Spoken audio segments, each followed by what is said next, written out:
My fiancé said, "My dad will be added to our joint account. He needs to keep an eye on things." I said, "Then he can watch you explain why there isn't a wedding anymore." She thought I was being dramatic until I froze the transfers, canceled the venue deposit, and left her standing in her parents' kitchen holding a binder full of plans for a wedding that was already dead. Original post. I'm Caleb, 31. I work in logistics compliance for a medical supply company, which is a boring way of saying I spend my days making sure expensive things do not end up in the wrong place because somebody got careless with details. That kind of job changes you. You start noticing patterns. You start respecting paperwork. And you start understanding that whenever somebody says, "It's not a big deal," there's a decent chance it's about to become one. My fiancée, Hannah, was 29.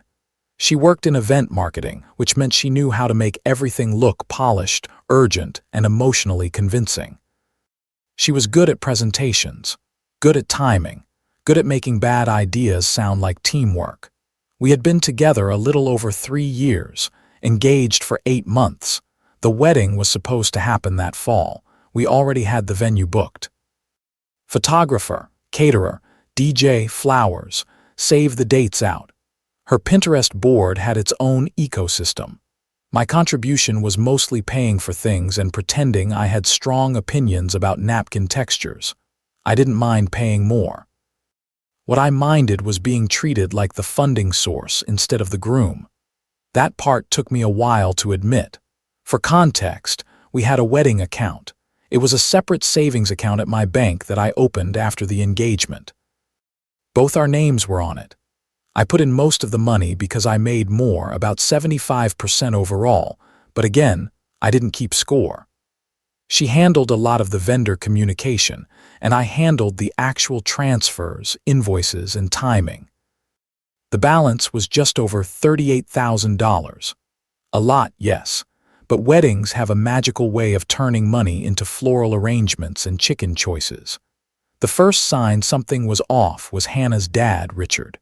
Richard had one of those personalities that never enters a room. He audits it. He'd ask what kind of mortgage rate you had before asking how your week was. He treated every conversation like a soft launch for criticism. I got along with him in the same way people get along with parking enforcement officers, politely, briefly, and with no illusions. He had opinions about everything. My car was too practical for a young man. My watch was trying too hard not to try. My job was stable, but not exactly ambitious. He also had this habit of referring to our wedding as the family event, which started sounding less sentimental the more he said it.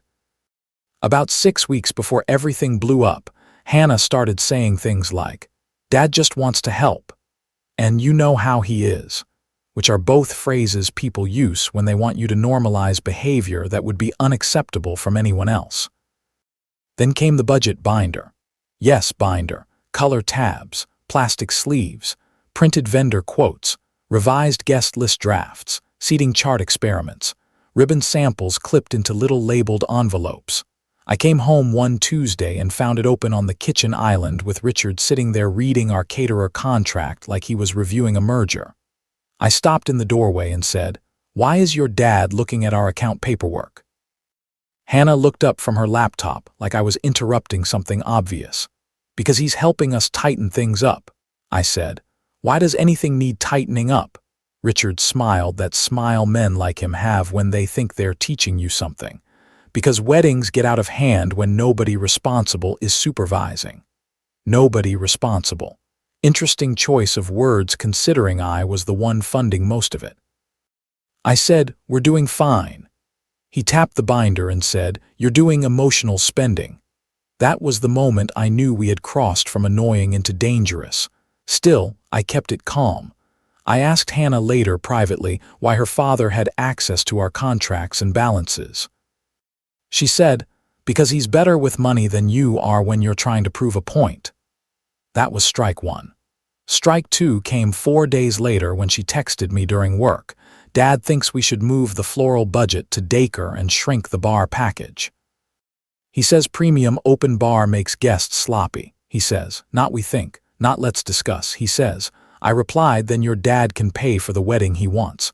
She sent back, don't be immature. That word, immature. People love using it when they want compliance from someone they've cornered. The actual breaking point happened on a Sunday at her parents' house. Family lunch, roast chicken. Her mother pretending not to notice tension. Richard sitting at the head of the table like he was chairing a board meeting nobody asked for. Halfway through dessert, Hannah said, very casually, "So Dad's going to be added to the wedding account this week." I honestly thought I'd misheard her. I put my fork down and said, "What?" She repeated it slower, like I was the one lagging. "My dad will be added to our joint account. He needs to keep an eye on things." Silence. Her mother looked down at her plate, which told me immediately this had been discussed in advance. Richard folded his hands and gave me the kind of patient look people reserve for difficult children. "It's just oversight." "Oversight," I said. "Why would your father need oversight over money he didn't contribute?" Hannah jumped in before he could answer. "Because every time we disagree, you pull the I pay for most of it card." I stared at her. I had never once said those words. Not once. The closest I'd come was asking why we suddenly needed a champagne wall after already committing to a string quartet. Richard leaned back and said, "Frankly, Caleb, if you're going to marry into a family, you need to get comfortable with transparency." I nodded once. Then I said the sentence that ended the engagement. "Then he can watch you explain why there isn't a wedding anymore." Hannah laughed. Not nervous laughter, dismissive laughter, the kind someone uses when they're certain your boundary is theater. She said, "Oh my God, stop being dramatic." So I stood up, took out my phone, logged into the bank app, and turned off external transfer permissions from the wedding account. Then I opened my email and sent 2 messages. One to the venue coordinator asking for a hold on all future payment releases pending written authorization from me. One to my attorney cousin, Mark, with the subject line, "Need advice before I lose my mind." Then I put my phone back in my pocket, thanked her mother for lunch, and left. Hannah called before I got to my car. Then 6 more times on the drive home. Then she switched to texts. "Are you seriously doing this? Dad was trying to help you embarrass me in front of everyone. Turn the account back on now. You do not get to make unilateral decisions. That last one actually made me laugh. You do not get to make unilateral decisions." Sent by the woman who had just announced at lunch that her father would be added to our account. I didn't reply until that evening. I sent one text. "You invited a third person into our finances without asking me. We're done."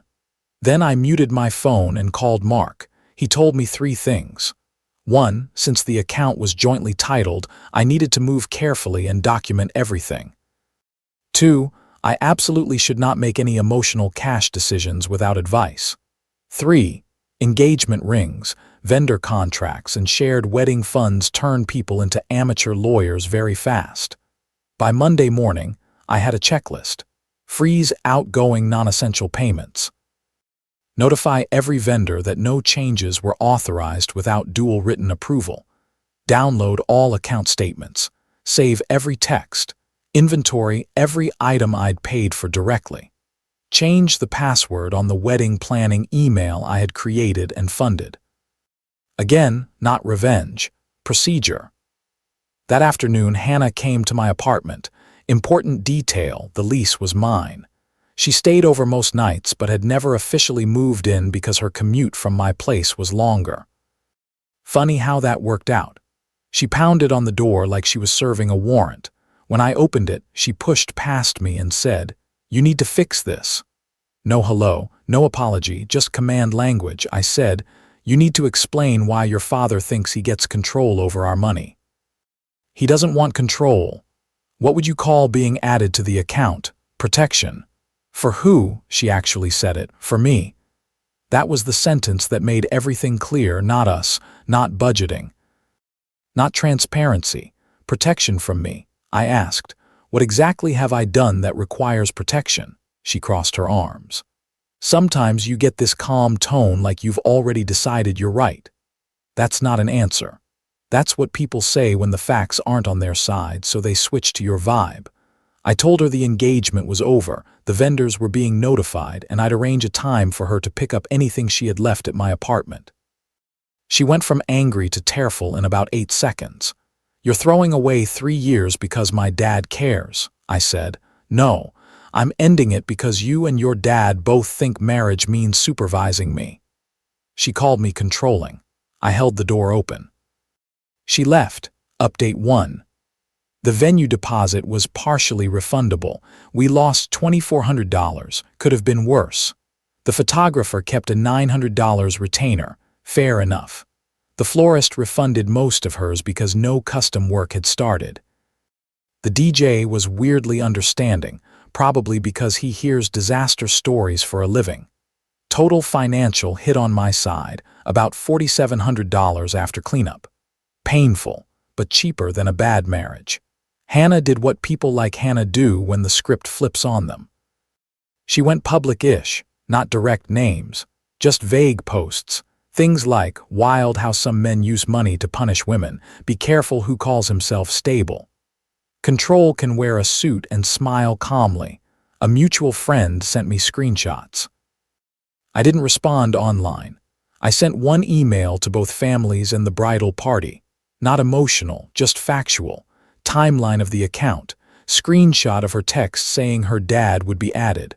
Copies of the vendor holds. Breakdown of deposits and refunds. A short note saying I was not willing to proceed with a marriage where third-party parental oversight was being inserted into shared finances without consent. That email did more damage than any rant would have, because facts are rude like that. Her mother called me that night.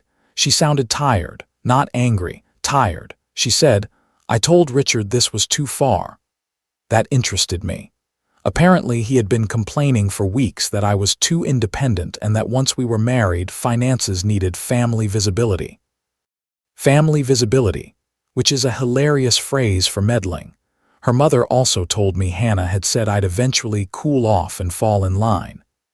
That was useful, not because it changed anything, but because it confirmed I had never been viewed as a partner in that house. I was a role to be managed. Update 2. The ring issue came next. I had spent $11,800 on it.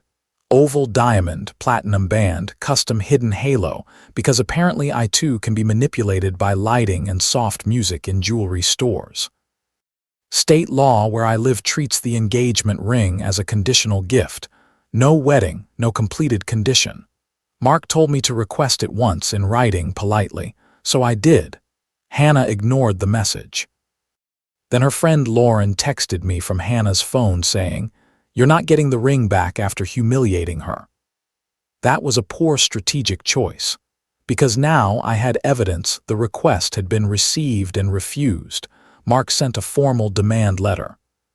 3 days later, Hannah's brother Nate called me. He and I had always gotten along. Quiet guy.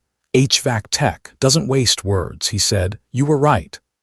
I didn't answer right away. He continued, "Dad's been doing this our whole lives." He just finally tried it on someone who had the option to leave. That may have been the most honest sentence anyone in that family had ever spoken to me. Nate drove over the ring the following Saturday, still in the box. He handed it to me in my apartment parking lot and said, "For what it's worth, I'm sorry." Then he left. No speech.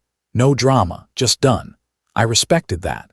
I sold the ring back through the jeweler's upgrade program and took a hit, of course. Got $8,900 in credit and used part of it on a gold necklace for my mom and a watch for myself. Call it salvage. Hannah, meanwhile, escalated in smaller, messier ways. She showed up at my gym once. Sent a 3-page email explaining her father was just trying to establish trust architecture, which is maybe the most event marketing sentence ever written.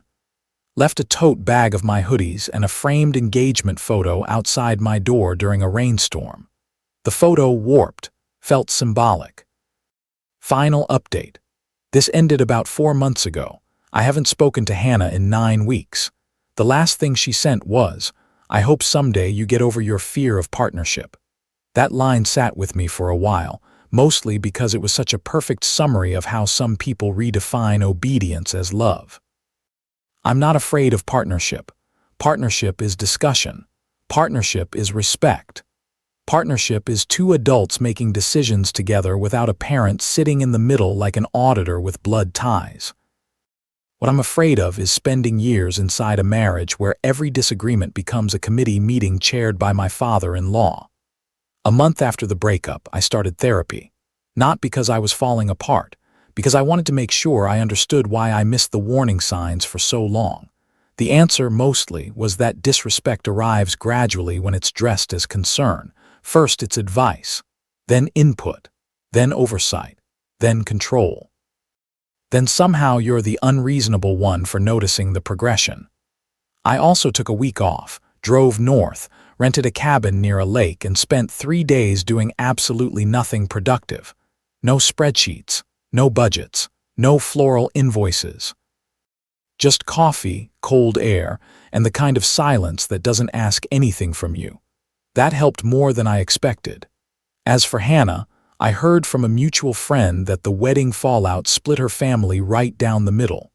Her mother stopped discussing plans with Richard. Her brother barely speaks to him. Hannah moved into a downtown apartment and, according to the same friend, now describes the breakup as a necessary awakening. That's one way to say it. Another way would be, you tested whether I'd accept being managed, and I didn't. I don't hate her. That surprises people. But hate requires more emotional investment than I'm willing to spend. What I feel now is clarity. That lunch at her parents' house wasn't the first time they crossed a line. It was just the first time they said it plainly enough that I couldn't pretend otherwise. My fiancée didn't just want to marry me, she wanted me to absorb her father too. His opinions, his oversight, his access, his permanent seat at the table. No. A wedding is expensive. A divorce is worse. But the most expensive thing of all is marrying into a system that mistakes your boundaries for disrespect. She called it protection. I called it the end. And judging by how peaceful my life has been since, I was right.